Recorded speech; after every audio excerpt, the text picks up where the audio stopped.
pero quiero empezar este Listo. podcast. Yo quiero agradecerte mucho que me hayas aceptado esta invitación, porque pues siempre hablamos por Face, siempre hablamos de repente por teléfono, o cuando tenías alguna necesidad de platicar también, "Ay, échame la mano con esto", pues también ahí estábamos, tratábamos de estar en la medida de lo posible también, pero has sido una buena amiga a lo largo de este tiempo, y es lo que quisiera yo recordar y aparte destacar tu larga trayectoria como lo has sido tú de profesión psiquiatra, Médico. médico cirujano. Sí. Entonces, ¿cómo a qué edad más o menos egresaste de esa profesión? Yo salí de la carrera de medicina a los 23 años. 23. ¿En tu familia hay médicos y todo? ¿Una No. influencia así que digas? Una fuerte influencia para mí fue el hermano de mi abuelo, mi tío Toño. Él ya falleció, obviamente, ya de hace muchísimos años, pero desde que yo estaba en la preparatoria en hispano-inglés, nos daban la clase de anatomía y a mí me iba en esa materia extraordinariamente mejor que en cualquier otra y sin necesidad de quebrarme la cabeza, no sé por qué razón, ¿sí? Porque a mí no me llamaba, pero para nada la atención las ciencias. ¿Pero se de te la daba salud. esa habilidad? Se me daba la habilidad, ¿no? Y cuando llegábamos a reunirnos, los abuelitos con mis tíos, ¿y cómo te va en la clase de anatomía? Obviamente mi tío Toño era médico de los de antes, de pueblo, que ejerció la medicina en toda la extensión de la palabra, hasta muela sacó, en Naco, Sonora.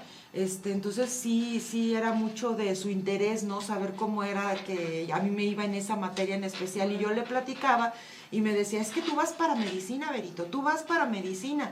Y por consecuencia de que aquí no se encontraba en aquel entonces, aquí en San Luis no estaba la carrera que a mí me llenaba y me llamaba la atención en todo y que yo tenía una edad demasiado corta para entrar a la universidad, yo entré de 16 años. ¿Por qué querías estudiar? Música.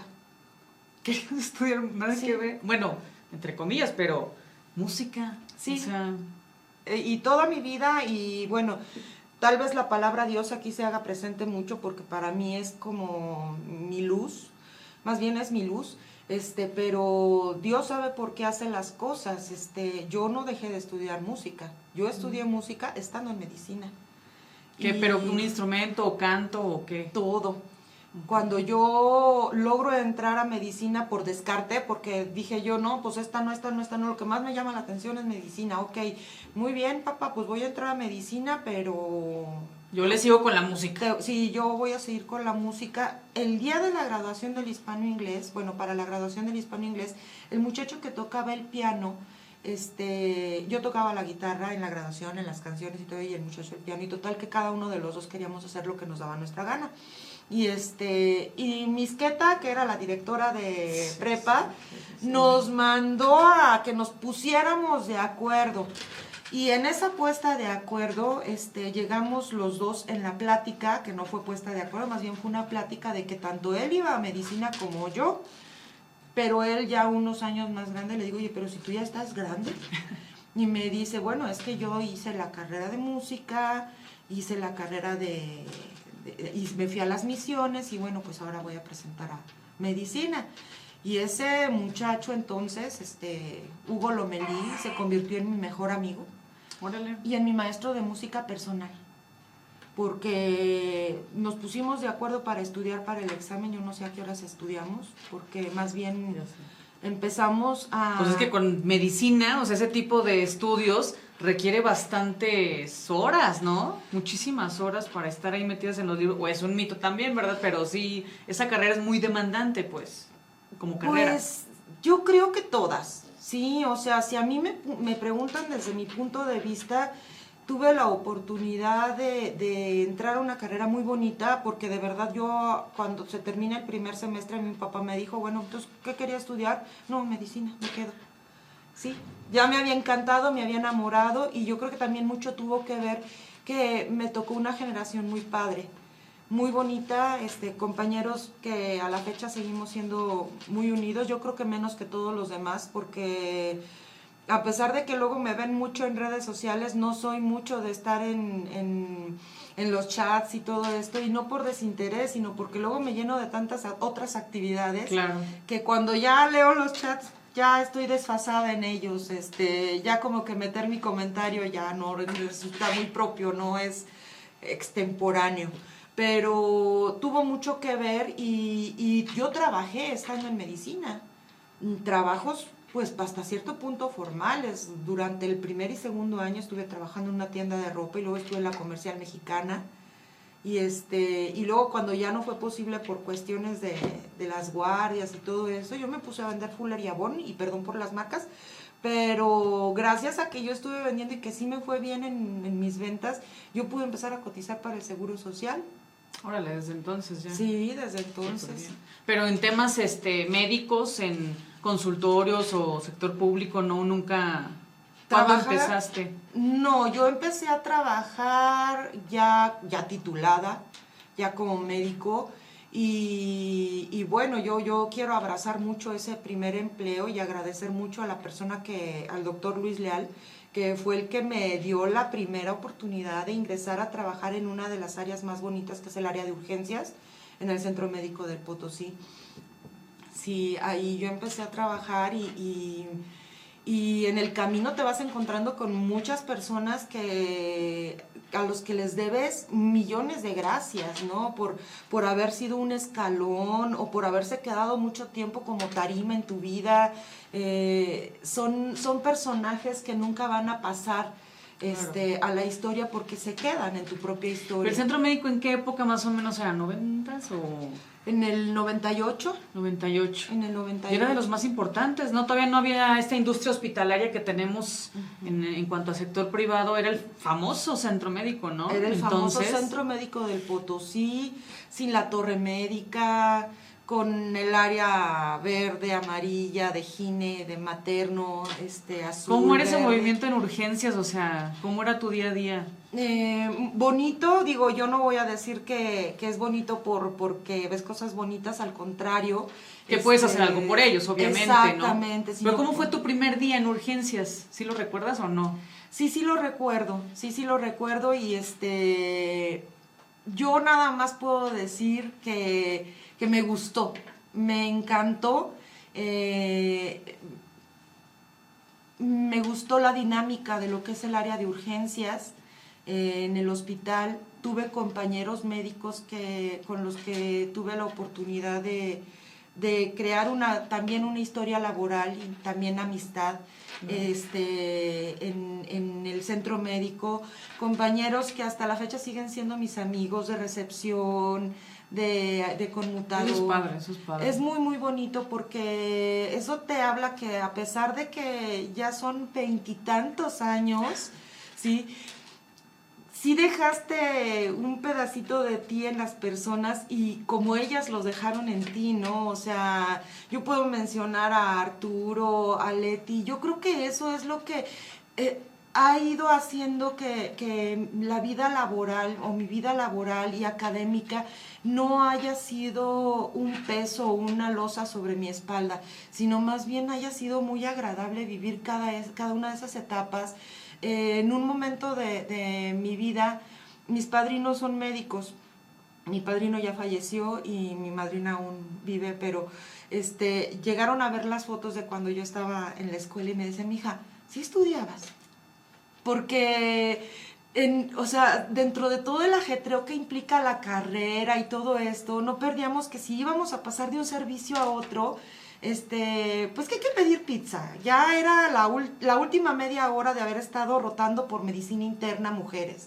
Y sí, se buscaba ese momento en el que hasta los adscritos, digo, puedo mencionar tantos doctores, el doctor Abud, claro, el doctor Benavente, muchos, los residentes, estaban ahí en ese convivio que pasó a la historia a través de fotografías de las que se revelaban con rollo, ¿no? Sí, y toda claro, esa sí, cosa. Sí. Entonces, y así fue trascendiendo, incluso en la vida laboral, cuando estuve en el área de urgencias, que nos buscábamos ese momento de la madrugada para cenarnos lo que habíamos pedido a las 11 de la noche, pero cenárnoslo a gusto, tranquilos. Lo disfrutaban. Sí. ¿Qué casos llegaban que te acuerdes, digas, no hombre, ese siempre marcó mi vida, o alguna experiencia con algún paciente, o alguna vez que hayas dicho, no, esto no puedo, o sea, no sé, esos primeras etapas de tu vida, ya como médico titulado, ¿cómo era tu reacción, tu experiencia? Sí los hay, es un evento que a mí en una persona soltera, yo no tenía hijos, no, mi aspiración en la vida era trabajar en ese momento, ganar dinero y pasear. Y llegó 4 chicos, de un accidente automovilístico, del Tecnológico de Monterrey, y se fueron cuando la graduación del TEC, pues yo me imagino ya ahorita teniendo a mi hija, que eran de preparatoria, por la edad que recuerdo perfectamente que tenían, menores de edad, unos de ellos, se fueron a hacer arrancones a Avenida Chapultepec, cuando Avenida Chapultepec era aquel desierto y que todavía era hasta el periférico, porque no los hacían del periférico para arriba, sino era para la diagonal. Y eran muy sonados los arrancones ahí, que nadie hacía nada, ¿no? Nada. Y esa vez se accidentó, venían ellos en una camioneta descapotada, y dentro de todas las tragedias, sí, uno de ellos, la ambulancia todavía lo trae con signos vitales, pero cuando lo recibimos nosotros, que era de los que venían atrás en la cajuela, salió volando. Ya no le pudimos hacer maniobras. O sea, pero tú lo recibiste vivo. No, a mí ya no, o sea, llegó la ambulancia, pues ellos pueden, deben solamente trasladar a un paciente si está vivo. Ya. Pero en el inter de que lo bajan de la ambulancia y llega con nosotros ya no pudimos, o sea, ya no pudimos hacer RCP y él tenía un problema ya de neumotórax. Se habían inflado sus pulmoncitos porque pues tuvo fractura, lo más seguro. ¿Y tenían los 4 pacientes así seguidos en las camillas o cómo llegaron? Pues sí, los metimos al área de uno, el que ya no pudo, lo metimos directo a área de choque, y bueno, estos otros muchachos sí estaban acá, y también otro de ellos mal, porque sus ojos, traía sus lentes y muy mal de sus ojos. Curiosamente él era el que menos daño traía en su cuerpo, pero no podía ver ni nada, ¿no? Entonces fue una urgencia oftalmológica y sí te deja impactado, ¿no? Decir, híjole, están bien jovencitos o estaban bien jovencitos, que lleguen los papás y se supone que se fueron a su graduación, al after, ¿no? Que en aquel entonces ¿Cómo les explicas a los papás? ¿Qué les dices? ¿Te tocó interactuar con algún papá o no? A mí no me tocó. Le tocó a mi compañera. Pero lo viste, guardia, o sea, viste porque finalmente yo era la tierna ahí, ¿no? O sea, te quedas paralizado como médico. Digo, sí actúas, pero emocionalmente es cuando muchas veces uno se queda pensando, y en el transcurso de ya 20 y tantos años de carrera también uno se queda, ay Dios, o sea, ¿por qué dicen que tienes que ser completamente frío para hacer esta carrera si al contrario, o sea, estás a flor de piel de muchas cosas, de muchos momentos? Por ejemplo, o sea, imagínate, si eso fue al principio de mi carrera, ¿cuántos no le vas a agregar, no? Con el paso de los años, y sí son historias que se guardan, como te decía hace un momento, no para un baúl, o sea, se quedan vivos. Claro, sí, y los recuerdas perfecto, o sea, como dices, cómo llegan, cómo la impresión, y hace rato que estábamos fuera del aire que comentabas, pues tengo esta memoria olfativa incluso, ¿no? Uh-huh. Que se te quedan impregnados esas sensaciones olfativas. A mí en lo personal me queda en la memoria auditiva, o sea, yo soy muy atenta a los sonidos, eso sí, uh-huh. pero la olfativa me llamaba mucho la atención. ¿Te acuerdas algunos olores en tu experiencia? Porque digo, en urgencias debe ser de todo, ¿no? Sí, o sea, pues es que cada olor es particular, y como que remembrar cada uno de ellos, Lo has desarrollado muy bien, digamos, ¿no? Es lo que dices. Sí. Y es que conozco muy pocas personas que tengan ese tipo de memoria. La olfativa. Sí, ¿no? O sea, pero sí. pero debe ser bueno para tu carrera también, ¿no? Claro. Bueno, en cuanto a aptitudes, que yo creo que cada quien desarrollamos las aptitudes en distintas áreas, Sí. estando en la medicina, pues la que tengas, si es la auditiva, o sea, pues es cardiólogo, porque sabe escuchar perfectamente el soplo del soplo, ¿no? Claro. El cardíaco. Entonces, sí, o sea, o las habilidades cinéticas, ¿no? O sea, que tú dices, no cualquiera se mete a quirófano a hacer una cirugía plástica, ¿verdad? Claro. O tengo compañeras que son oftalmólogas y dices, tú trabajar con una estructura tan frágil, sí, o sea, con un microscopio, entonces sí es Yo solo una vez he intentado ver esos videos de operaciones de ojos y al primer segundo digo, no lo voy a ver, no podría, Por no la podría. ansiedad. Sí, la ansiedad, exactamente. Sí, y yo creo que a mí en lo personal de los que me dan más ansias Sí, es sí. lo del ojo. Sí, no podría, o sea, que la aguja y todo, y aparte están conscientes, ¿no? O sea, pues cómo les pones anestesia. Y O sea, luego la digo, ortopedia también es otra parte que digo yo, ay no, o sea, aunque digan lo que digan de los ortopedistas, digo yo, no. O sea, eso de jalar el bracito para acomodar una fractura, ay, no. por eso te fuiste especializando, ¿no? Sí, O sea, de alguna manera. sí. ¿Cómo te acercas? Bueno, tengo entendido que te acercas más a la psiquiatría. A la Sí, salud ¿es correcto? mental y salud en el mental. trabajo. ¿Y cuál es el momento en el que dices, esto me late mucho más? Si eras como más de anatomía, o sea, era más como órganos, me imagino, pero te fuiste más por el cerebro, o sea, por la salud mental. Creo que fue circunstancial y laboral. Cuando yo tengo la oportunidad, para empezar, yo me enamoré. Si a mí me preguntan cuál fue el año más hermoso de mi carrera, yo sé que todos, pero a mí un año que me marcó mucho fue el servicio social. Me marcó. Yo me quedé impresionada de lo que la gente es capaz de ofrecerte, aunque no tenga. ¿Sí? No escatiman nada. Y yo no estoy hablando de cosas materiales, o sea, de su presencia. Ahí yo tuve mi primer impacto, mi primer prueba de fuego, porque estando yo en el servicio social, a mí, mi primer noche en el servicio social se me metió un fulano con un cuchillo. ¿Cómo? Sí. Pues no sé cómo. ¿A qué hora era tu Era, turno? no, es que la situación, y es algo que ahorita, bueno, con esto de los derechos humanos y todo esto, y la inseguridad que ha crecido, obvio, en estos años, sí. Pues más que nunca, están trabajando mucho porque sigue manejándose igual el servicio social. Tú tienes 22 años, los que tengas, pero recién salido de la carrera, te vas a un pueblo, a donde te toque.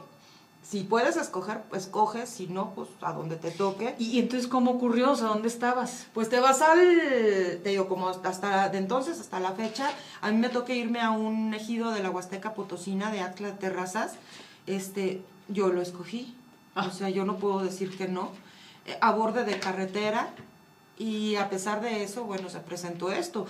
¿Dónde duermes? Pues en la clínica, porque ahí es en donde está el cuartito para el pasante.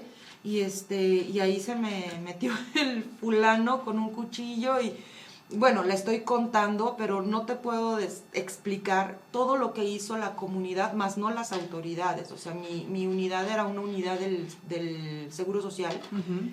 Y pues yo, como decisión adulta, mi primer decisión adulta y profesional fue, no les digo a mis papás, ¿para qué? Para que no vengan por mí, porque obviamente iban a ir por mí y todo se iba a ir al caos, ¿no? Al caño.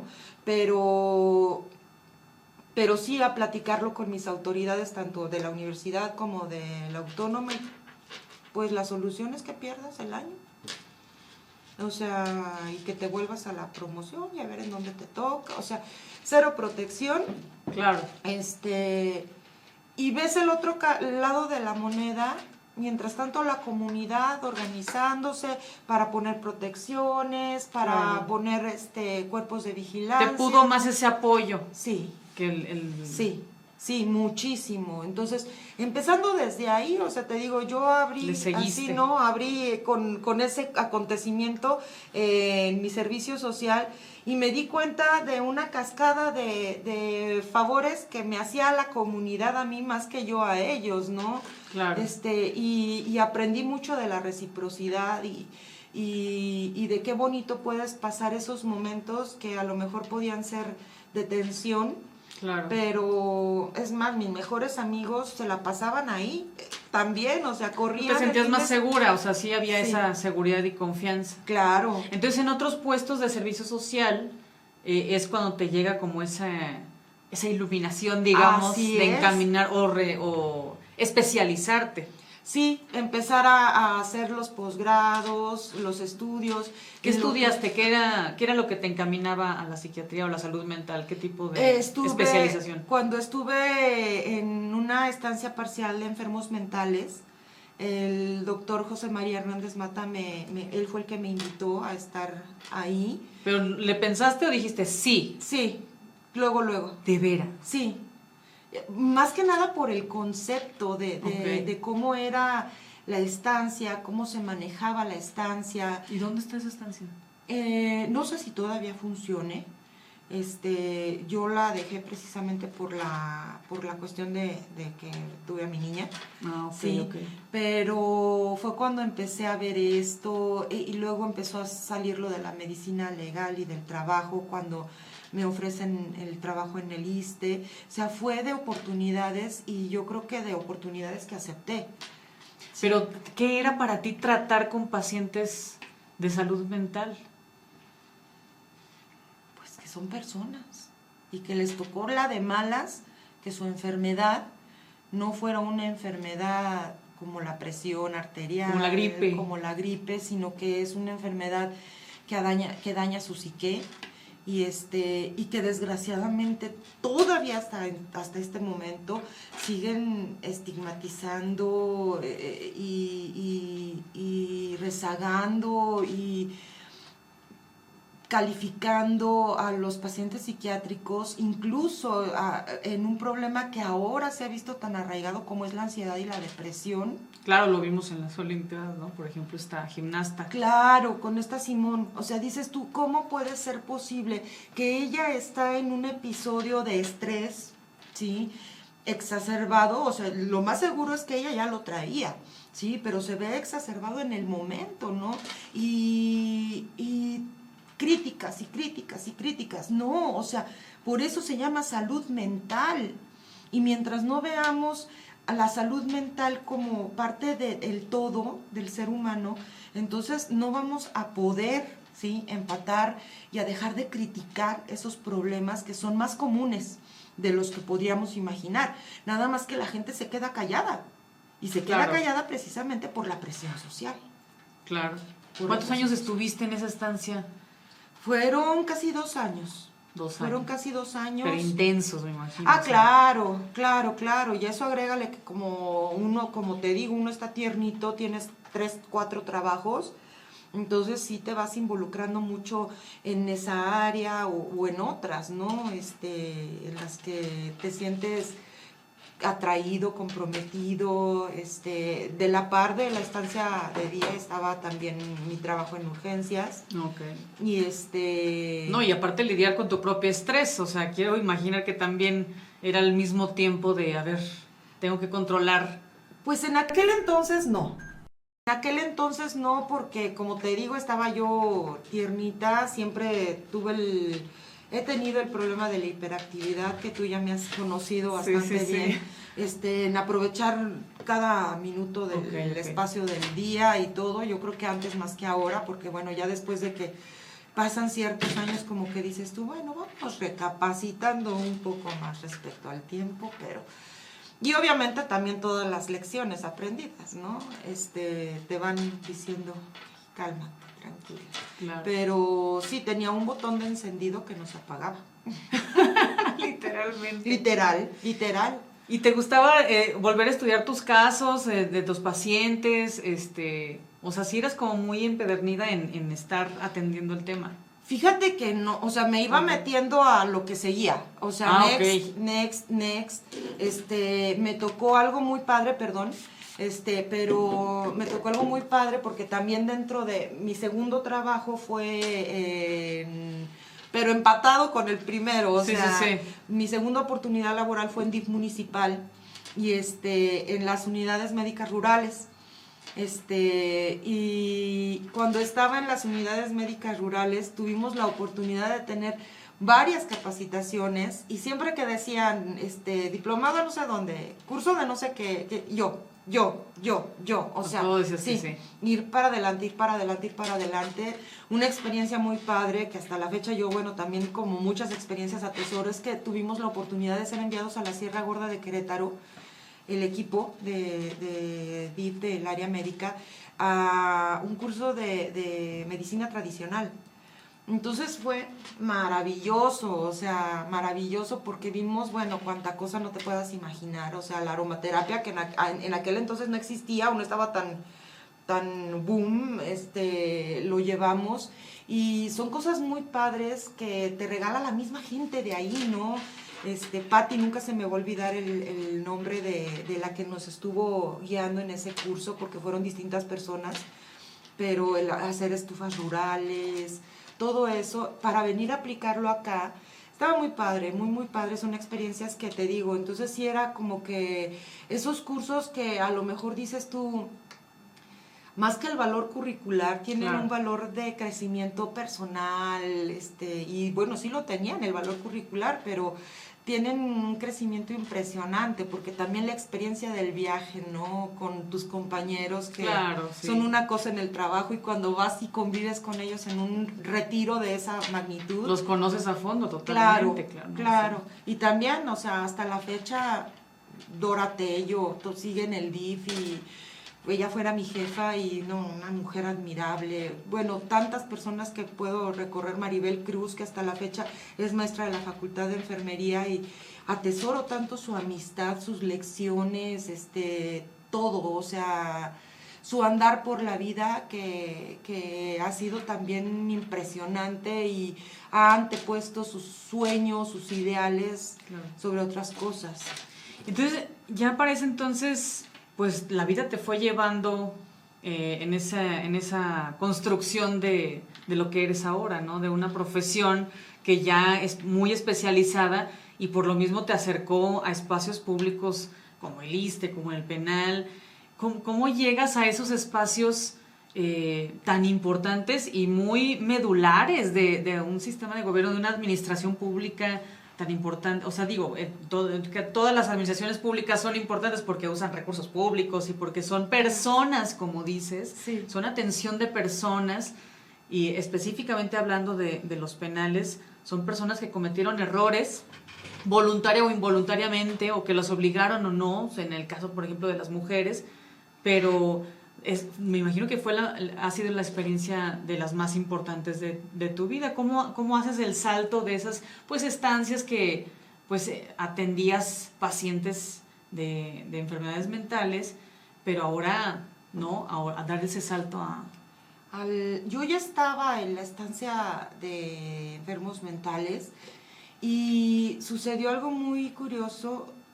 Lo digo porque de verdad, o sea, te dije que Dios iba a hacer algo muy importante, a lo mejor muy repetido en esta plática, pero yo no pedí el trabajo, no los pedí, me llamaron, siempre, gracias a Dios, sí.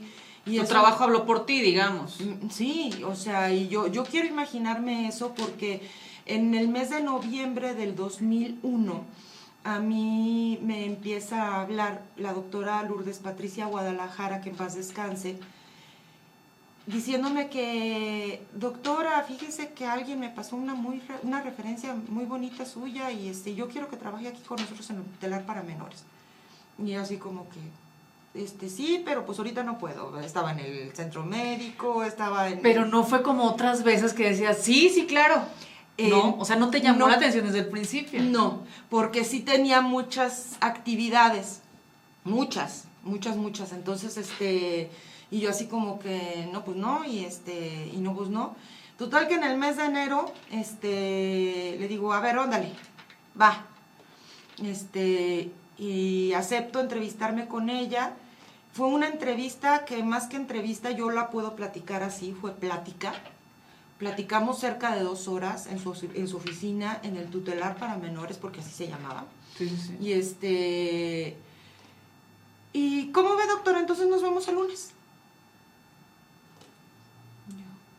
¿El lunes? Sí, mire, entonces déjela acompaño.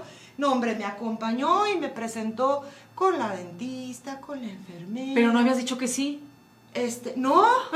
¿Cómo? O sea, no, o sea, ella me aceptó. O sea, y dio por sentado que yendo a la entrevista sí, ya pues, era automático. Porque sí. Entonces, pues empecé el lunes, 2 de febrero del 2000. ¿Y cómo lo hiciste con tus otras actividades? Las reacomodé. Las reacomodé y fue una de las razones por las que yo terminé de ir a la estancia de día, porque literal yo salía de aquí, del tutelar, que aparte de todo con un horario bastante cómodo, porque dije yo, ok, puedo seguir con todo lo demás. Claro. Sí, porque tenía yo mi horario de 8 a 12 del mediodía, y luego de ahí yo me iba a la estancia y luego y le seguía. Sí, igual en la noche al centro médico y bla, bla, bla, ¿no? Entonces, pues fue de la manera en la que yo empecé a trabajar con los menores infractores.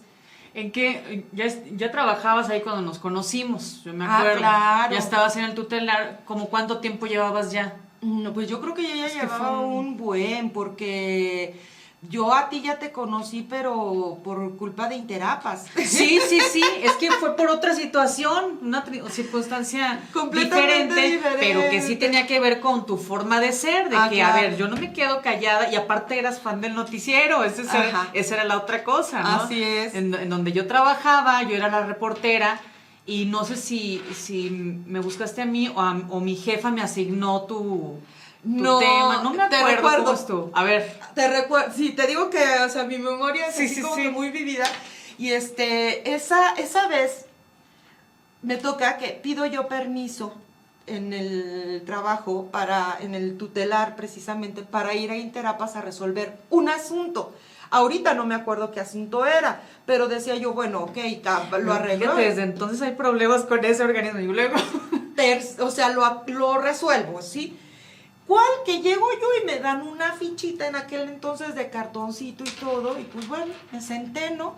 Y empiezo a ver que se paran las personas y todo, y pues me empiezan a marcar, doctora, ya va a venir. Pues es que no avanza esto, y ya se me iba a acabar mi hora del permiso que nos daban, nos daban 1 hora. Y dije yo, ay no, yo aquí ya me tengo que ir, pero aquí no se van a quedar las cosas. Las personas empezaron a reclamar por su tiempo, llevaban desde las 8 de la mañana ahí o antes, y no los atendían. Y salió un personaje prepotente hasta decir basta, ¿sí? Diciendo que pues que se aguantaran, y que si no que se fueran, y tratando de una forma muy déspota a las personas. Yo no estoy hablando de mí, yo en ese ratito partía sin dolor y me iba, ¿sí? Pero las que estaban ahí desde antes y las que se iban a quedar ahí porque tenían una emergencia, o sea, de hecho yo, ya me acordé, a mí me le pusieron una toma suspendida a mi medidor del agua y me dijeron que no se la debía de quitar, entonces yo fui a decirles que me la quitaran, ¿no? Pero había personas que tenían semanas sin agua, y me quedé yo, no como. Entonces agarro mi carrito y me lanzo al Cablecom. Estaba cerca relativamente. O sea, ¿no resolviste tu no, tu claro que dijiste, no. Esto no puede estar sucediendo, me voy a denunciar a los medios. Así es. Entonces, yo marco, y en lo que estoy marcando al Cablecom y me están pasando con no sé quién y no sé cuánto, yo veo que vienes tú con un montón de gente en un mini carrito que creo era 8. De un pointer seguramente. Sí, o sea, pero así chiquitito, todos metidos, ¿no? Y yo, no sé si te acuerdas de esa escena, pero literal yo parándolos, y te bajas tú, ¿y qué onda? Y te digo yo, mira, soy la doctora Verónica Tisha, esto, el otro y aquello, aquí en Interapas, que no sé qué, si me acompañas, y órale, vamos, yo ya me voy a mi trabajo, pero yo te acompaño. Entonces llegamos y te dije, ¡ese es el señor! Ahí se ve, y me fui. Nos dimos, intercambiamos teléfonos, Eso, sí. intercambiamos teléfonos, Y ahí empezó toda nuestra historia, Pablo. Sí, seguramente sí. Sí, con ese intercambio de teléfonos, pues no, te seguí la pista, también estabas al pendiente, Claro. Entonces eso mismo hizo la unión que teníamos, tú con las injusticias tanto tú contra ti, ¿no? Porque sufriste muchos casos pues de abusos laborales y de cosas que veías a tu alrededor también. Y que pues de alguna manera aportaban, ¿no? Y sacábamos a la luz cualquier tipo de circunstancia, Así ¿no? es. Pero en ese entonces estabas en el tutelar. Así es. Y me llamaba mucho la atención que me platicaras ese tipo de situaciones, porque pues sí llegué a ir, no sé si te acuerdas que hice algún reportaje de los menores infractores, que me acuerdo que en ese entonces nada más había una niña, 16, 17 años, y la mayoría eran hombres. De hecho, casi todos. Casi todos. Yo digo que eran las mamás adoptivas, que eran las custodias que estaban con los menores, pues estaban con la niña o con las dos niñas, sí, era muy poquito, y una población exagerada y por delitos muy diferentes. O sea, en cuestión de poco tiempo cambió. Ahora sí que el tema de los delitos por los que estaban ahí los chamaquitos, ¿no? Pero no deja de ser eso, o sea, que veas a los menores infractores como consecuencia de, ¿sí? Y O sea, en tu análisis, a lo largo de tu experiencia, o sea, ves que son pues una consecuencia de una educación fallida, digamos, ignorancia, a lo mejor. Sociedad también, o sea, tenemos una sociedad que no tiene equidad, ¿sí? Yo tengo mucho tiempo que observo el lado bonito de San Luis y el lado feo, ¿sí? Y no por el hecho de las personas ni de nada, porque digo yo, en todos lados la gente se parte el lomo, claro, ¿sí? Pero voy a poner un ejemplo, ¿sí? ¿Por qué el trayecto o lo que rehicieron o hicieron de la carretera Río Verde, que va a colonias que tienen mucha densidad de población, no está tan bonita como la que va a Las Lomas? ¿Sí me explico? O sea, en algo tan grueso como eso, te das cuenta que no hay equidad. No hay equidad.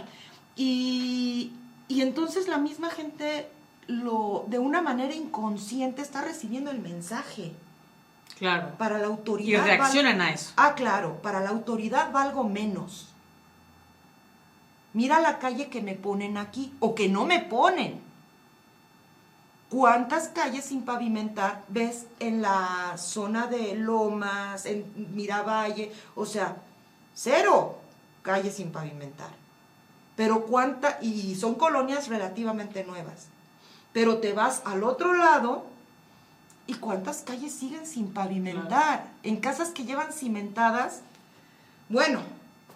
Pero entonces podrías decir que en el tutelar la totalidad eran de colonias populares, no, claro que no. Posiciones no acomodadas. No, claro que no. O sea, es una parte, ¿sí? Okay. O sea, los seres humanos el ser humano está diseñado, o sea,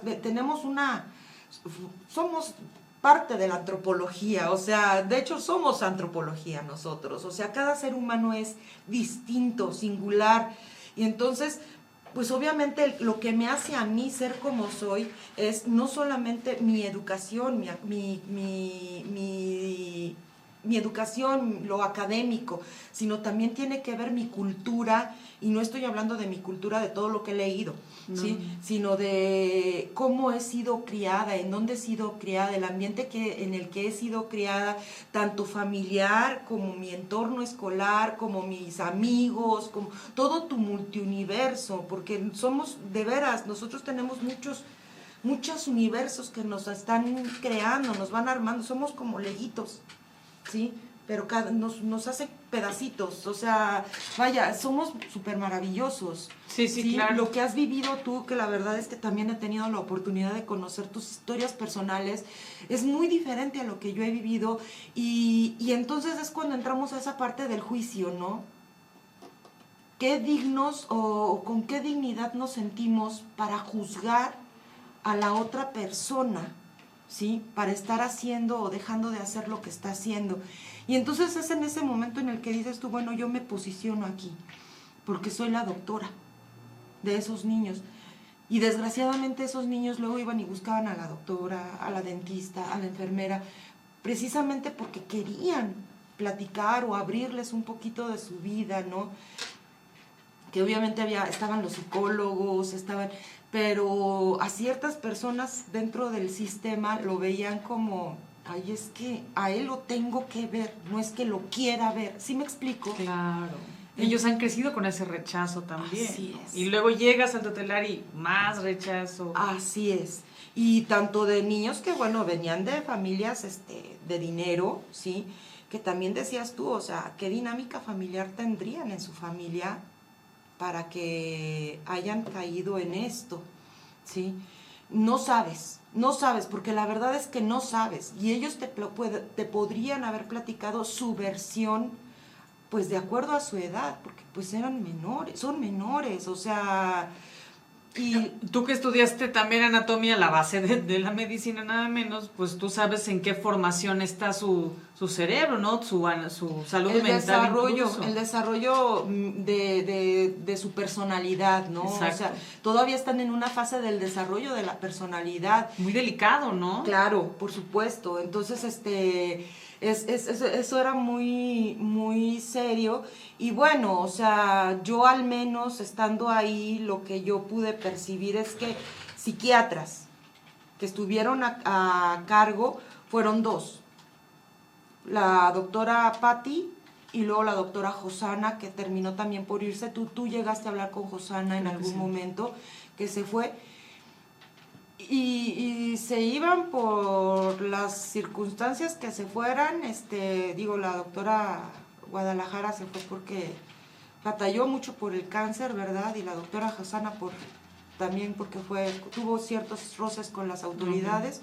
Y los niños se quedaron en esa área de la salud mental desprotegidos, porque o sea, nadie les dio continuidad. Pues estaban las psicólogas, pero otra vez volvemos a lo mismo, ¿no? O sea, yo respeto mucho el área de la psicología, es más, mi hija hoy en día está estudiando psicología. Órale. Pero no es lo mismo que el área médica de la salud mental desde el punto de vista médico, ¿sí? Cuando ya estudiaste 3 años exclusivamente de las patologías, claro, ¿sí? Mentales, y bueno, ahí uno se va empezando a tener sus frustraciones profesionales, ¿no? Hasta cierto punto el hecho de que autoridades, entre comillas, llegaran y te dijeran que si tú estabas preparado para prescribir ciertos tratamientos psiquiátricos y tú, tengo mi cédula. Pero aparte, ¿cuántos años ya ejerciendo? O sea, claro, y que te dijeran eso, ¿no? O a ver, ¿en qué se basa? Le llevas en aquel entonces el DSM-4, ¿no? Que... Una forma. Te lo voy a decir así coloquialmente, el manual de las enfermedades mentales de su manejo, ¿no? Y llevárselo y que después de que se lo lleva, según esta persona ya leyó y se lo aprendió todo porque es bien lista, aunque haya estudiado leyes. Ay, sí, ya lo leí. Pero pues de todos modos los vamos a mandar al Temazcali. Ah, pues bueno. La situación es que no había un enlace, ¿no? La dinámica se empezó a descomponer porque ya no había un respeto de la imagen médica, ¿no? O sea, esas autoridades llevaban al paciente que ellas pensaban que tenía un problema psiquiátrico, porque así lo veían ellas, lo llevaban a Temazcali. Que no es lo mismo. No, claro, o sea, totalmente respetable.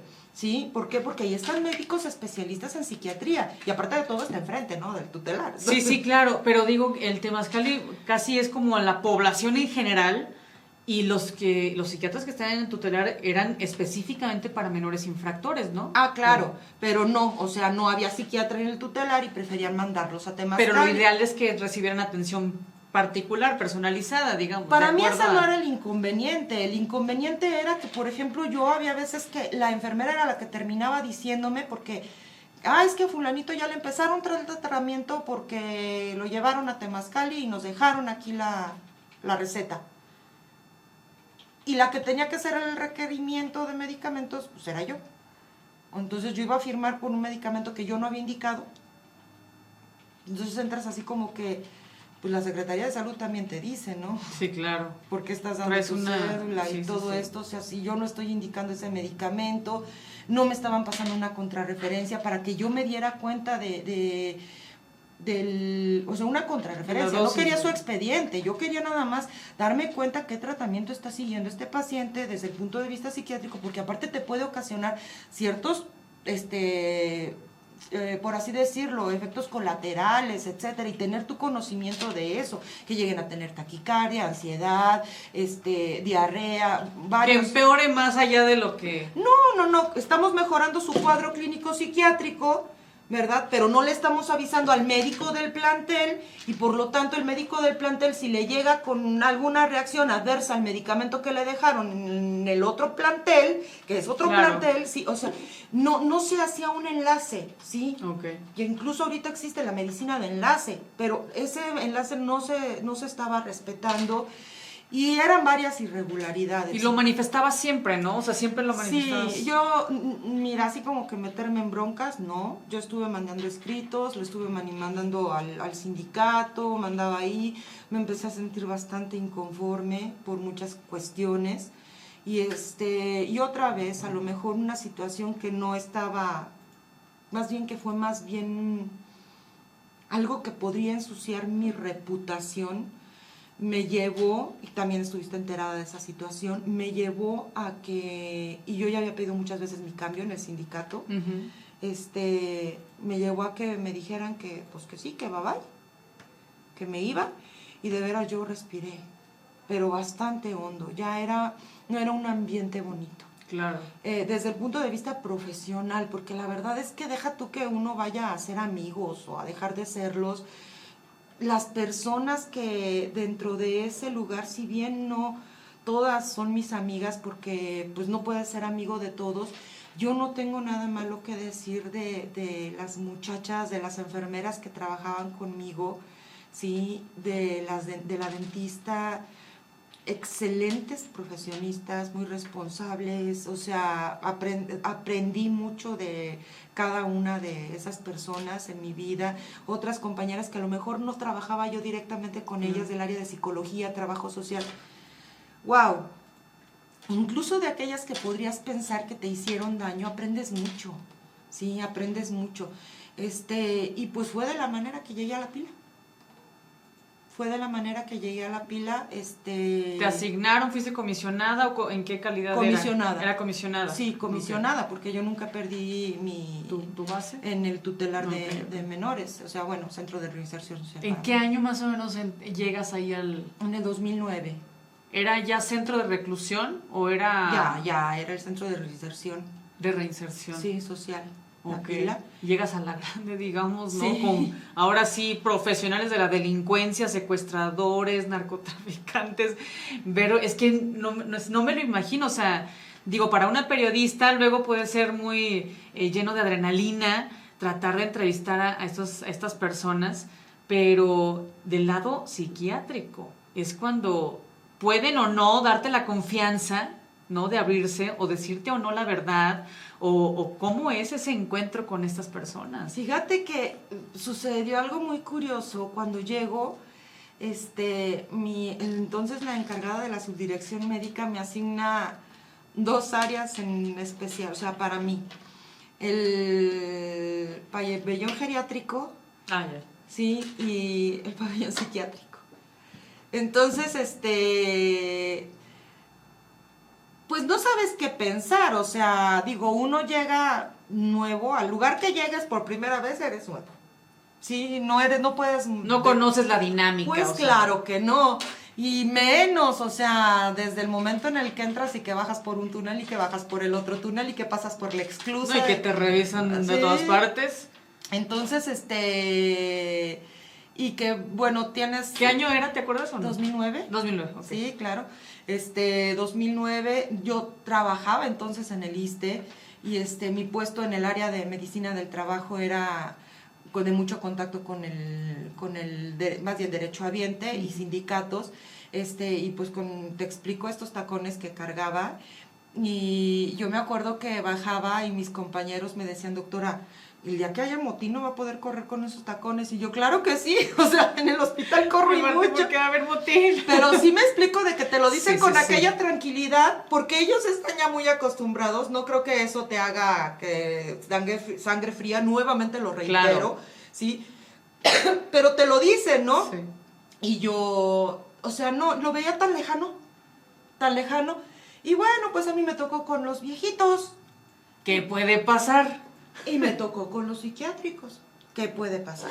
Y pues sí, o sea, me tocaron en esas dos áreas y otra vez te topas con la encargada del pabellón del geriátrico que lleva toda su vida trabajando en esa área y que te da lecciones, o sea, te empieza a explicar, a decir cómo se hacen las cosas, como esto. Te vas al pabellón psiquiátrico y resulta que la encargada del pabellón también tiene años trabajando con los pacientes, igual. con los internos psiquiátricos en el área, y con un compañero, que entonces sí estaba ahí el psiquiatra, con dos compañeros psiquiatras, porque mis dos colegas psiquiatras, intensos hasta decir basta, ¿sí?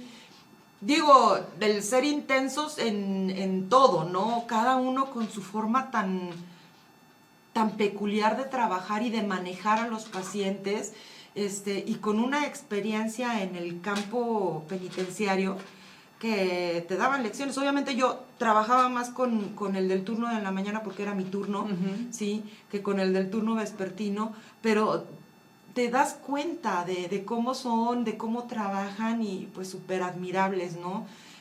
También su forma de trabajar y los consejos que te daban cada una, sobre todo mi jefa, que la doctora es una doctora que viene de la escuela militar. Órale. Cómo me baboseaba también, ¿por qué te vistes así? Que no sé qué, y, ¿sí me explico? Sí, Entonces, sí, pues sí. de todo el mundo aprende, ¿sí? Sí, De sí, todo sí. mundo Sí, porque hay un aprendes. código de vestimenta para entrar al penal incluso, ¿no? Pues La mayoría de las veces. cuando yo fui, no. Okay. O sea, cuando yo llegué, no. Cuando llegan a entrar me habían dicho que era, ¿de qué color? Blanco, o que no te vistieras de negro, o era una cosa Ok, así, en para ese los aspecto, visitantes. sí. A los visitantes no les permiten ir de negro. Ok, de negro no. Ujú. Sí, más bien. Sí, de negro. De otro color menos es. Sí, pero ustedes no tenían código de vestimenta tampoco. No, ok. no se nos decía que fuéramos. Entonces, ¿por qué te acuerdo. criticaban tu forma de vestir? No, pues por la cuestión de que te digo, como mi trabajo en el ISSSTE era muy diferente, yo siempre, pues, ya. por lo mismo de que me trasladaba de un lugar a otro, bueno, de la pila al ISSSTE y así, entonces pues yo me iba vestida desde la mañana, ¿no? Claro. Y El taconazo, dices. taconazos, sí, que yo no sé ahorita si me los pondría, porque después de esta hashtag Claro. pandemia, ya, Ya, ahorita ya. se perdió el glamour. Sí, no, ya se permite todo. Pero, ¿tuviste tu primer motín o no? Lo tuve. ¿Cuál fue? Bueno, ¿Qué fueron años son? varios conatos de motín y bueno, ¿qué te puedo decir? ¿Pero estabas en ese momento atendiendo gente o algo o no? Fíjate que pasó algo muy, muy feo. Digo, todos los motines son feos. Pero a mí me toca el del 13 de marzo del 2013 precisamente. ¿Dónde hubo muertos? Sí, sí, pero no me tocó estar adentro. O sea, a mí me habla el que entonces era encargado de la subdirección médica y me dice, oye, Tisha, hubo una urgencia en el penal, al parecer un motín. Nunca me dijo la magnitud del evento, pero pues yo no sabía que había ocurrido eso desde la madrugada. Y pues cuando llego yo era la única doctora. Sí, ni mi jefe ni otros doctores se pasaron, ni los del turno. Entonces tú recibías a los lesionados. Sí, pues fue un trabajo de apoyo, porque pedimos apoyo a las brigadas de la Secretaría de Salud. El médico de la delegación de La Pila se vino, estuvo ayudando. O sea, yo no puedo decir que mis manos hicieron todo. El enfermero que estaba entonces ahí, mis respetos, porque estaba horrible. O sea, para empezar, ni siquiera atendimos en el área de la clínica, porque pues estaba como zona de desastre. Y material, o sea, Nada. no había. Teníamos que curar con agua de garrafón Y pues en eso también el administrador se la rifó, ¿no? Porque pues tráigame agua de garrafón y lo que podíamos, el médico de la pila cargó con gasas, con lo que pudo que tenía en el centro de salud de la pila, de la delegación La Pila. Igual la brigada de salud que llegó de la Secretaría de Salud también, o sea, ¿Llegaban las ambulancias o no? Sí, pero se acabaron. O sea, tanto llegó que se acabaron. Se acabaron, y bueno, yo creo que quienes hemos vivido una experiencia así, humanamente desastrosa,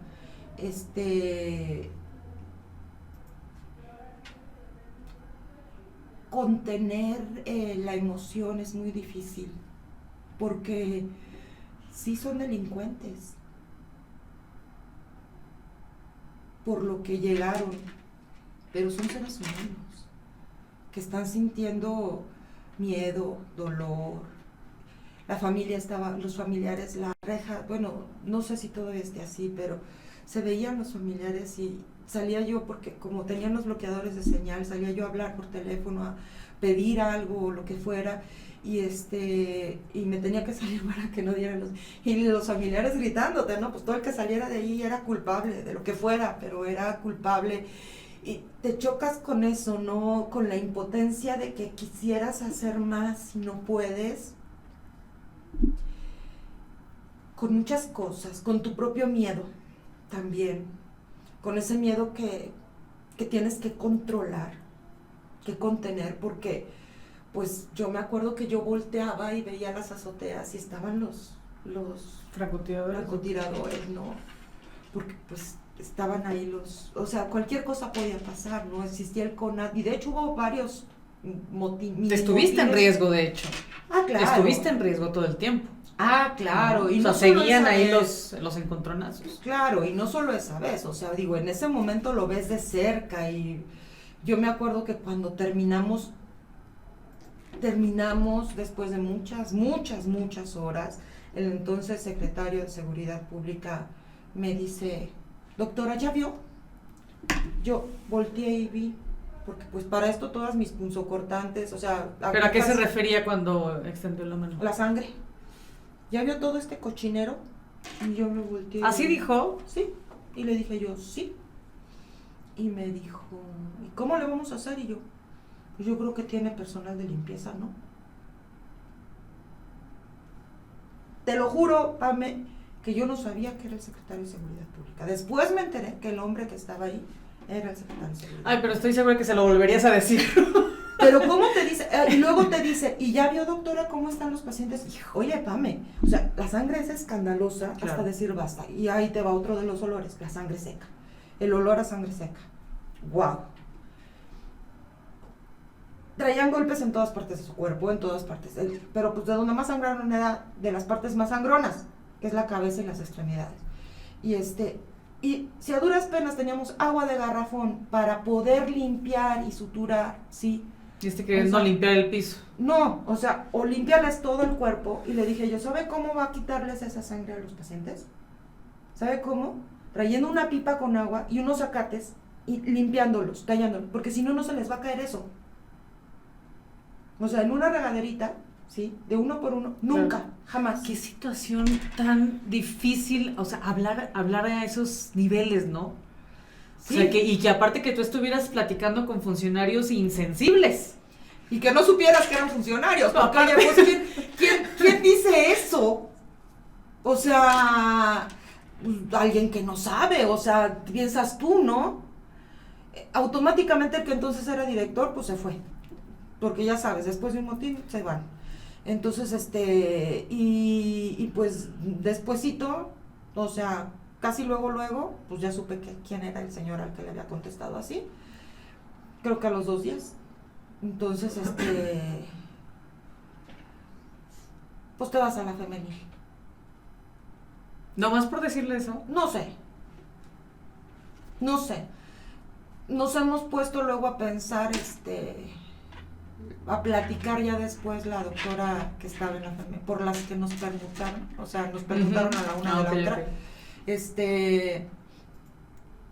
Si fue castigo para ella, si fue castigo para mí. No. No, pues a ti no es castigo, ¿no? Ha sido tu vida tratar claro, personas, o sea, claro. Y mujeres ahora, o sea. Fíjate, o sea, entrar a un área pues más sensible, ¿no? O sea, Claro. Más sensible. Me imagino que muchas de ellas también obligadas en sus circunstancias a cometer esos delitos, o algunas no sentenciadas que posiblemente hayan sido inocentes. No sé, comúnmente los casos de mujeres privadas de su libertad tienen otras historias muy diferentes, ¿no? Uy, muy diferentes. Perdón, es que se me cayó esto. Sí. Muy diferentes, muchas son mamás. Claro. Y la situación es que llegas a un lugar en donde pues también tú ya eres mamá y dices tú, híjole, y las historias que van detrás de ellas, no de sus delitos como tal. No fui de las personas que les preguntaran ¿Qué hiciste? ¿por qué estás aquí? No. Ellas me llegaban a platicar cosas de su vida aisladas sin que yo enfocara o calificara. ¿Sabes qué, Pame? Me pasaba algo muy curioso y yo creo que hasta la fecha, no nada más con ellos, sino con todas las personas que me rodean, con las que llego a tratar, que decía yo, o sea, yo no soy quien, ya están aquí, ya están siendo juzgadas. ¿Por qué yo tengo que darles o como dicen, echarle el tajín a la herida, ¿no? O sea lo que hayan hecho cada quien y sea lo que hagamos hecho, cada quien vivimos las consecuencias de nuestros actos y esas consecuencias pues unas veces son muy grandes y hay veces son muy pequeñas y hay veces son injusticias, ¿sí? Completamente injusticias. Y dices tú, pero pues mi función aquí es no estar en ese hoyo, sino poder ayudarlas. Entenderlas, ¿no? Sí, entender a las personas. Claro. Estaba yo ahí, no te miento, ¿sí? De hecho, te digo, mi compañera me decía, perdón la palabra, Patricia, ¿por qué atiendes a tantas? Y le digo, o sea, siendo una población más pequeña, pues, tenía más consulta que la varonil. O sea, mucho más pequeña, ¿sí? Porque la mujer acepta un poco más que necesita atención, a lo mejor. Y porque la verdad es que las mujeres con la lengua nos desahogamos, ¿sí? O con la escritura, ¿no? Sí, claro. Sí, o sea, sí. Para nosotros, para mí este momento contigo es terapia. ¿Sí me explico? Sí, claro, totalmente. O sea, si nosotros... Como dicen, es que son mujeres y están en el lavadero, pues benditos lavaderos. Que nos ayudan muchísimo. Claro, ¿por qué? Porque nosotros podemos sacar cosas que no nada más nos clavamos en el, ay, fíjate, en esta cosa y en esta cosa, y no, o sea, en mi todo. Y los hombres deberían practicarlo más seguido, claro, ¿no? O sea, claro. Les ayudaría muchísimo a no tener tanta represión emocional, digamos. Muchísimo. Mira, yo la verdad es que más puedo ver ahorita con los amigos de mi hija, esta situación de que están en el lavadero, hombrecitos con mujercitas, y digo yo, qué padre, o sea, que los niños busquen a las niñas para platicar, porque tengo necesidad de platicar, claro. No porque me gustas, o sea, sino porque me siento bien platicando contigo y porque te quiero platicar el chisme, o sea, qué padre. ¿Por qué? Porque obviamente estamos teniendo una nueva generación que no se va a reprimir tanto. Y lo estamos viendo con tanta apertura que hay ahorita en muchos temas, que no entrar a uno sería polémico o polemizar, pero son muchos temas y dices tú, es que ¿por qué ahorita se están destapando tantas cosas? Precisamente por la apertura que hay. Lo están claro, sacando. Y sáquenlos, ¿sí? Entonces... a eso iban mis pacientes, se anotaban en la lista y de yo llegaba en 20, de 90 muchachas, 20 están No, pues se te iba rápido el día. Claro. De hecho, yo creo que nunca jamás en mi vida, más que los últimos meses en el tutelar, se me hacían eternos, eso sí. Pero nunca se me ha hecho larga una jornada laboral, jamás. Porque, pues bueno, dicen cuando disfrutas tu trabajo, en donde estés, ¿verdad? ¿Y has disfrutado todos estos años de de experiencia, pues no nada más la atención psiquiátrica, sino como médico?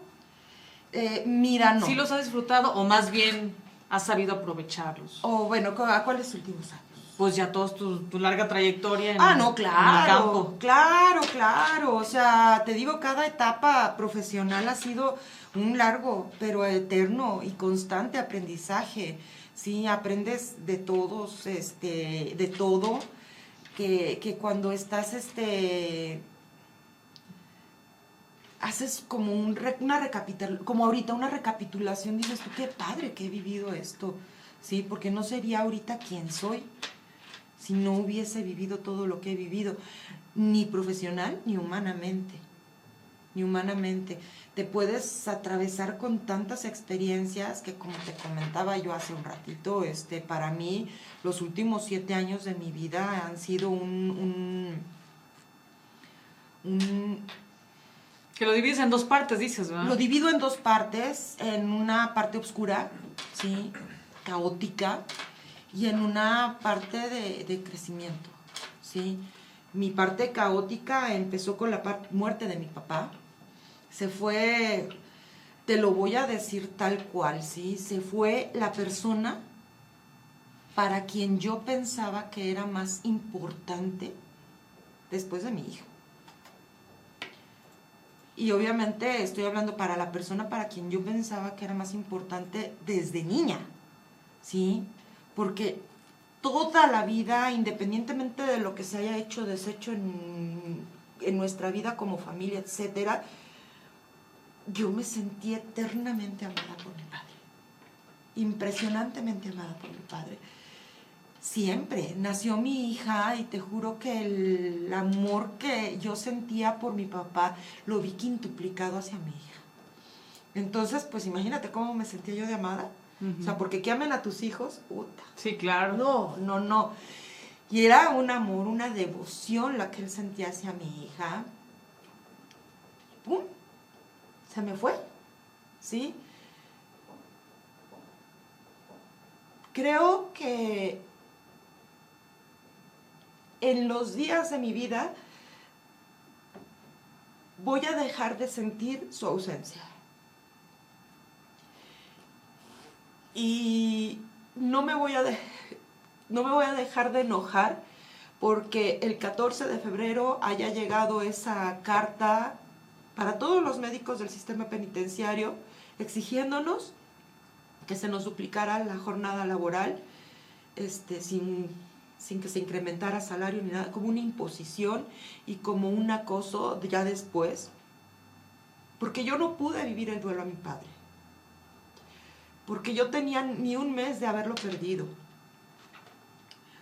porque se trastornó mi universo, ¿sí? De estar yo desempeñándome laboralmente de una manera muy buena, porque la verdad es que laboralmente yo siempre me he sentido contenta para los que trabajo, que son mis pacientes.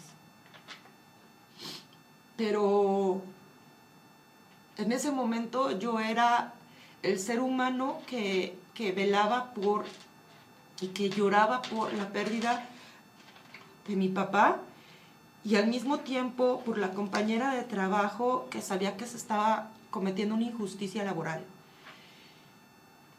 Y me pasé los siguientes 2 años, ¿sí? De esa vida, o sea, peleando con un monstruo, ¿sí? Con 2 monstruos. El de la pérdida, que es inevitable e irreparable, y el monstruo de gobierno. Terrible. Terminé yo con problemas muy serios emocionalmente. Y yo creo que si muchas personas dicen, pues es que ya ahí se acabó todo, no se acaba. Sí, no se acaba porque esos años en los que yo me fui descomponiendo emocionalmente por las amenazas, porque no me pagaban mi sueldo, porque no, simplemente yo recibía 400 pesos y con 400 pesos yo debía de ver cómo le hacía para mantener a mi hija, cómo le hacía para conseguir gasolina para ir a trabajar. Claro. ¿Sí?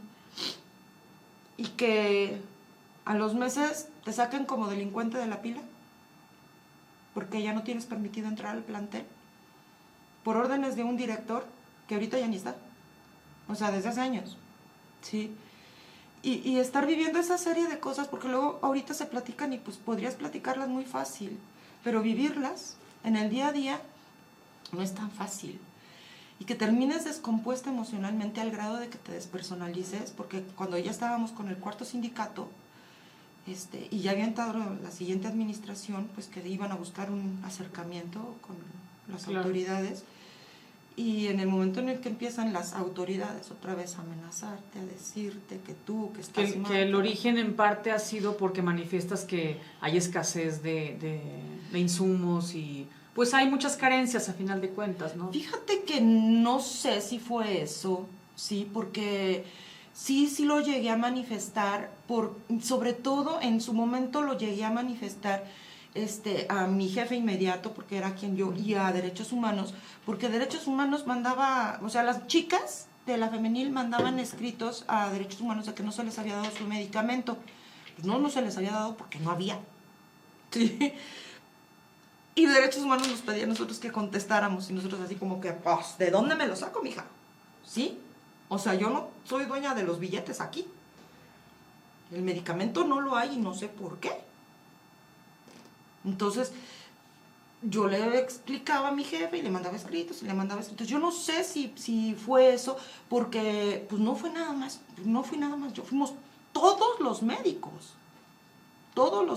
y no nada más de la pila. Sí fue sonado ese caso. Sí. Entonces, no sé, no lo entiendes, pero esa vez, yo me acuerdo mucho, esa vez particularmente, porque ese fue como dicen, el inicio de mi derrota emocional, ¿no? O sea, yo me descompuse, yo ya no me acuerdo qué pasó. Lo único que me acuerdo, o sea, estábamos en la oficialía mayor y cuando yo regreso a mi entorno, yo estoy enfrente de lo que es la Plaza Aranzazú.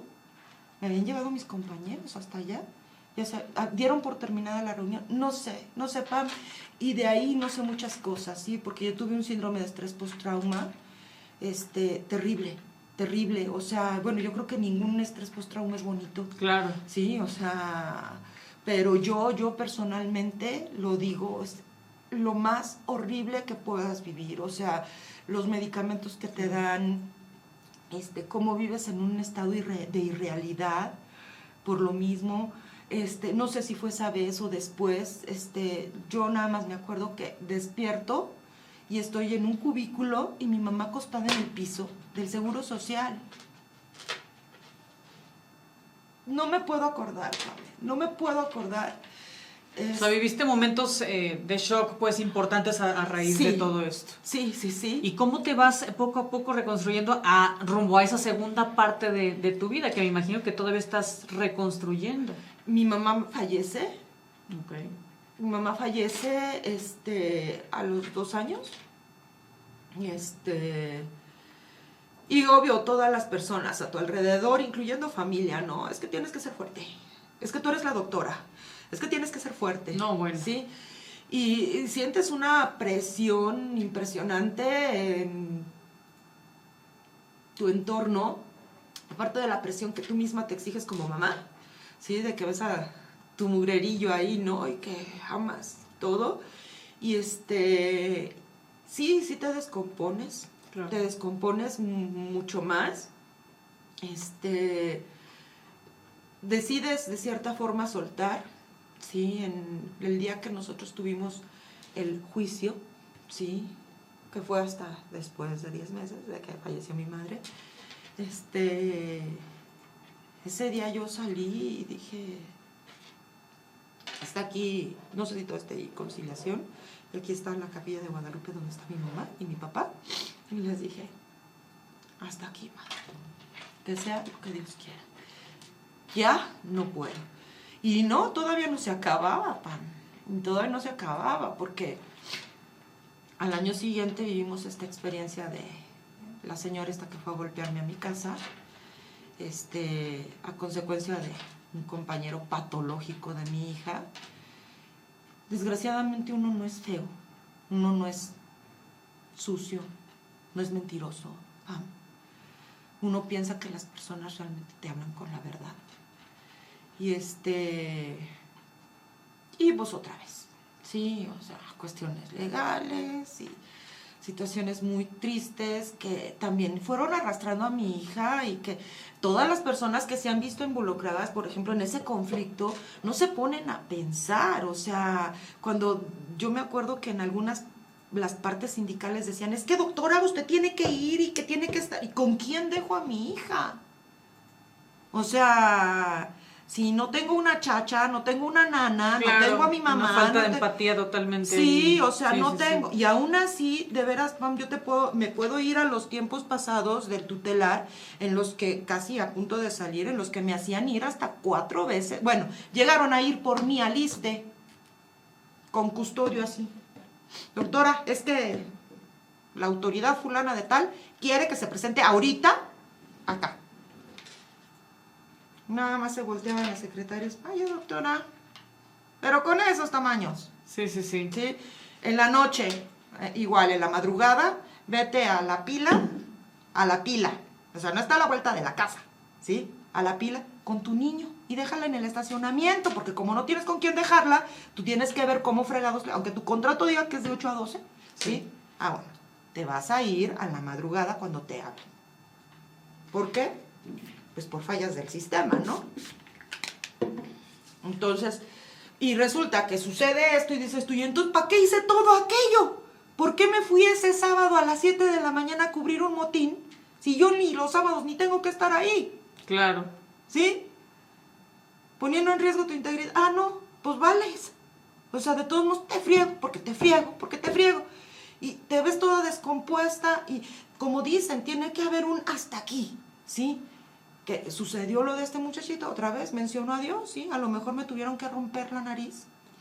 Alguien que ni en cuenta, bueno, o sea, que lo hizo porque está loco, ¿sí? La señora mamá de este niño, me rompieron mi nariz, ¿sí? Para que yo pudiera llegar a ese conflicto con mi hija, que es la única persona que me debe de importar en esta vida, aparte de yo, de mí misma, y que yo pudiera tocar ese bendito fondo. Pamela. Un fondo espantoso, sí, porque te juro que es tipo películas. Hace poco vi una película, ¿cómo se llama? Infinito, lo imposible, que trata de que llega un tsunami en cierta playa de vacaciones, está una familia y total que pasan la historia de cada uno, el desastre, cómo lo vive cada miembro de esa familia, y cómo cuando ya está terminando la película, la señora está tratando, cuando le llega la ola, de nadar y de nadar y de nadar y de nadar y de llegar a la superficie, y no puede porque la va jalando la corriente. Y en ese momento, ahora que yo la veo en mi lucidez, ¿no? Digo yo, así estaba yo. Empezó lo de mi papá, o sea, fueron una cascada de eventos que decía yo, ya casi. Total que sucede esto con mi hija y me voy hasta lo más hondo, y siento esa opresión, esa tristeza que me guardé por tantos años, y lloré mucho.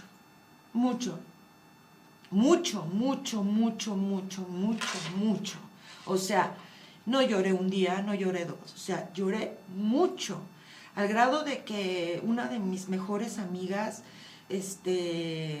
llega conmigo y me dice, doctor, es que tengo miedo de que vaya a hacer algo malo. Y yo, no, es que no voy a hacer, o sea, nada más déjeme llorar, y que quiero ayudarla, es que déjeme llorar. O sea, era una necesidad impresionante de llorar, que yo después de darme cuenta de todo lo que lloré, digo yo, o sea, qué malo es no llorar, qué malo es no expresar lo que sientes en el momento en el que lo sientes, y qué malos somos los seres humanos en decirles a las demás personas cuando están tristes, no llores, Chihuahua, ¿por qué hacen eso? o tienes que ser fuerte. Maldita sea, ¿por qué tengo que ser fuerte? Si te pegas, gritas, ¡ay! Lloras, te duele. Imagínate cuando se te va alguien de tu vida o te parten el alma, por la razón que sea. Es Tienes que que ya expresarlo. no le llores a ese estúpido. Bueno, y está llorándole porque lo quería. Claro. Marido, lo necesita, novio. lo necesita. Sí, claro, es una necesidad. Vas al baño a hacer popó. Bueno, lloras porque traes lágrimas. De felicidad, de tristeza, de lo que quieras. Pero el ser humano se caracteriza por manifestar sus necesidades. ¿Por qué si tienes hambre y comes? No es me siento triste y lloro. Esa debería ser como nuestra naturaleza auténtica, ¿no? Claro. Y perdón que te interrumpa, pero yo sé que tu historia ha sido tan complicada, tan difícil por lo que te ha llegado. O sea, las situaciones, lamentablemente, pues tú no las pediste, pero tampoco era tu decisión quedarte callada, a final de cuentas. O sea, claro. qué mejor o qué más cómodo hubiera sido quedarte callada, pero pues a la larga te iba a cobrar factura, a final de cuentas. Y el veneno. Y de todas formas, te cobró factura la vida y te cobró factura las historias que pudiste haber vivido, y aún así, ¿sientes esa satisfacción de haber vivido lo que viviste? En el punto donde estás en este momento.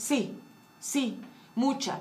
Porque, nuevamente lo digo, o sea, aprendes de cada cosa, de cada vivencia, de cada personaje que está involucrado en esas historias.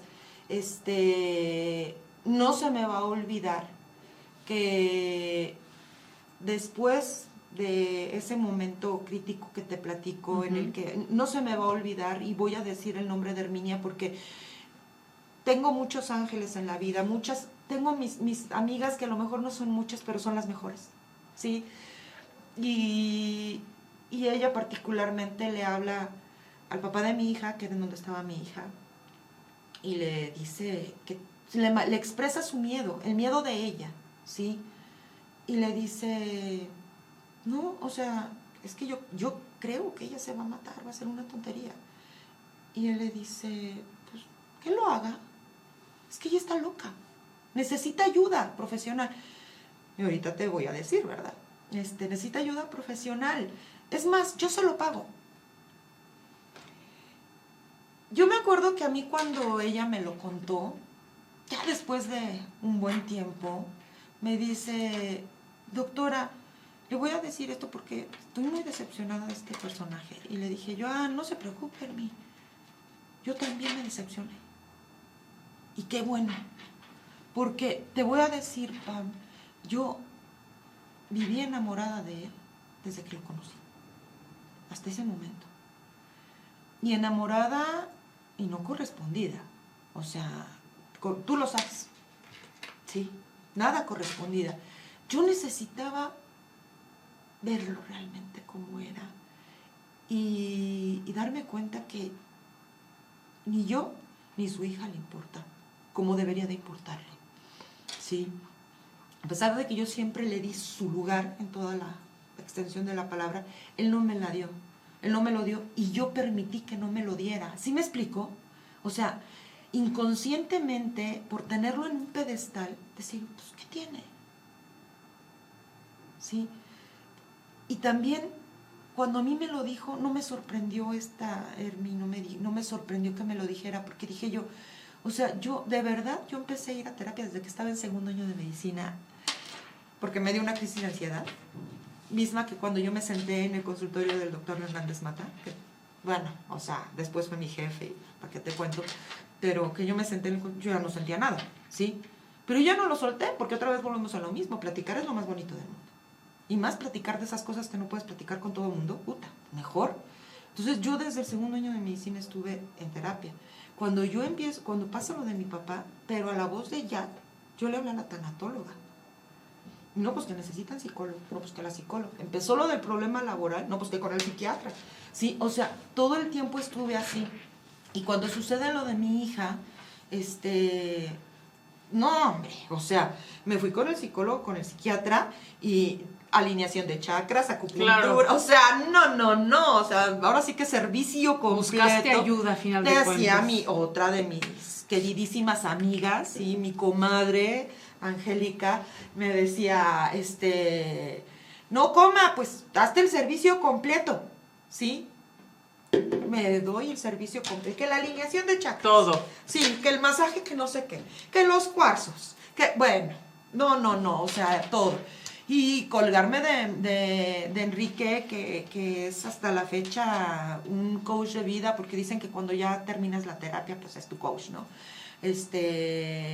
Ha sido para mí y con mi médico, ha sido un acompañamiento, ¿sí?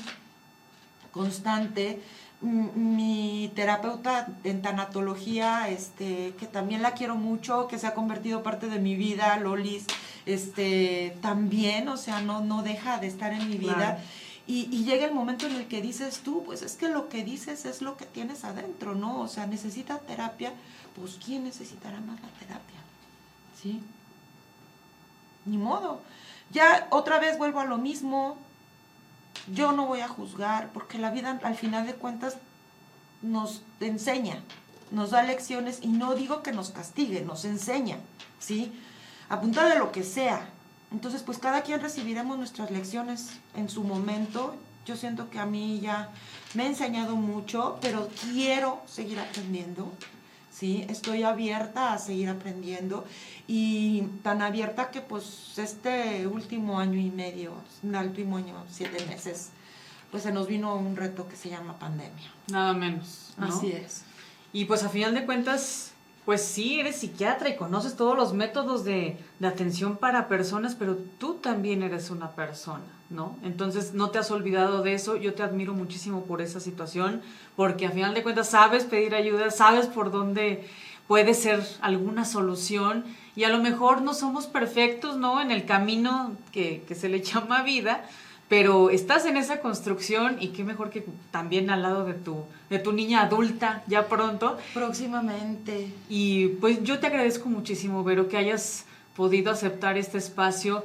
Yo sé que eres bien platicona y nos podemos estar todo el día. Si quieres, Nos podemos hasta estar todo el mañana. día. Y me encanta y te adoro por eso, pero quisiera concentrar pues la esencia de lo que dejaste en estos momentos, en estos minutos, y que ojalá alguien más escuche que pues a pesar de los golpes de la vida, hijo, increíblemente, aún con esta pandemia que ya va para 2 años, porque eso es lo que indica, se puede, ¿no? Se puede levantarse, y pues aquí hay un ejemplo que eres tú, Vero. Muchas gracias. Sí, yo creo que tenemos que rescatar todas nuestras cualidades en estos momentos, ¿sí? Tan difíciles. Aprender que somos fuertes, no minimizar la fortaleza de nuestros hijos, porque ellos son más fuertes que nosotros, ¿sí? Son unos héroes en esta pandemia. Se viene algo muy crítico, ¿sí? Lo estamos viendo todos los días, y no hemos aprendido la lección de los meses pasados y de las pérdidas pasadas. Tenemos mucha responsabilidad, ¿sí? Como seres humanos, y como padres, y como ciudadanos, socialmente hablando. La vida nos va fortaleciendo o debilitando, y nosotros la podemos ver como una gran oportunidad o como la peor de nuestras crisis. Entonces, si nosotros aprendemos como la oportunidad de ser mejores personas, mejores seres humanos, con las personas que nos rodean y con las que no, ¿sí? Con toda la sociedad, vamos a rescatar el verdadero sentido de la pandemia y ser mejores seres humanos al final. El respeto, hoy por hoy, va a ser el pilar de todos los valores.